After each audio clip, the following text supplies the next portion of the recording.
बातम्यांचे नवनवीन अपडेट आपल्या मोबाईलवर पाहण्यासाठी प्रतीक्षा एक्सप्रेस न्यूजला सबस्क्राइब करा आणि बेल आयकॉनवर क्लिक करा। पंढरपूरच्या तत्कालीन डीवायएसपीसह 10 जणांवर शिस्तभंगाच्या कारवाईची शिफारस।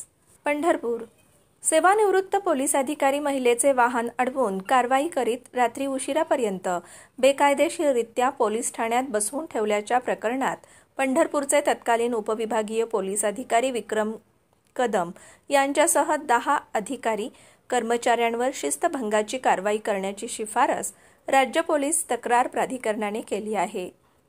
या निकालाने पोलीस वर्तुळात खळबळ उडाली आहे।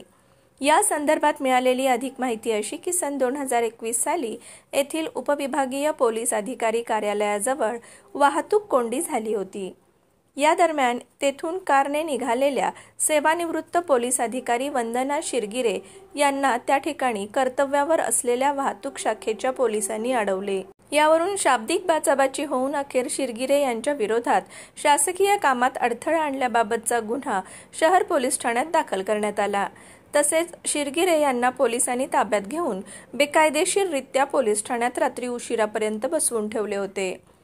याद्वारे पोलिसांनी अधिकाराचा गैरवापर करून शारीरिक आणि मानसिक छळ केल्याबाबत शिरगिरे यांनी राज्य पोलीस तक्रार प्राधिकरणाकडे तक्रार दाखल केली होती। प्राधिकरणाने या तक्रारीनुसार सुनावणी घेऊन निकाल दिला।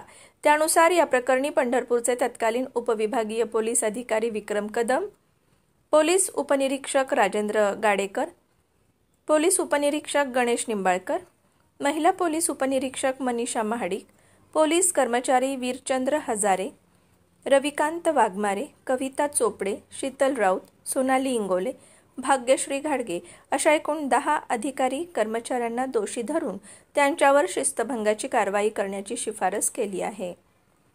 तसेच संबंधितांची चौकशी करून गुन्हे दाखल करावेत असेही नमूद केले आहे। राज्य पोलीस तक्रार प्राधिकरणाचे न्यायाधीश श्रीहरी डावरे आणि उमाकांत मितकर यांनी हे आदेश दिले आहेत। पदाचा दुरुपयोग केला असे तक्रारदार वंदना शिरगिरे यांचे मत। सन 2021 सालच्या या घटनेत 3 वर्षांनी न्याय मिळाला आहे। महिलांना पोलीस ठाण्यात सूर्यास्तानंतर थांबवून घेऊ नये असे आदेश सर्वोच्च न्यायालयाने दिलेले असतानाही त्याकडे पोलिसांनी दुर्लक्ष केले। आपल्याला त्रास देत रात्री 10 वाजेपर्यंत पोलीस ठाण्यात बसवून ठेवले, जे बेकायदेशीर आहे। यात तत्कालीन डीवायएसपी आणि इतर अधिकारी कर्मचारी यांनी पदाचा दुरुपयोग केला म्हणून ते दोषी ठरले आहेत, असे मत वंदना शिरगिरे यांनी व्यक्त केले आहे।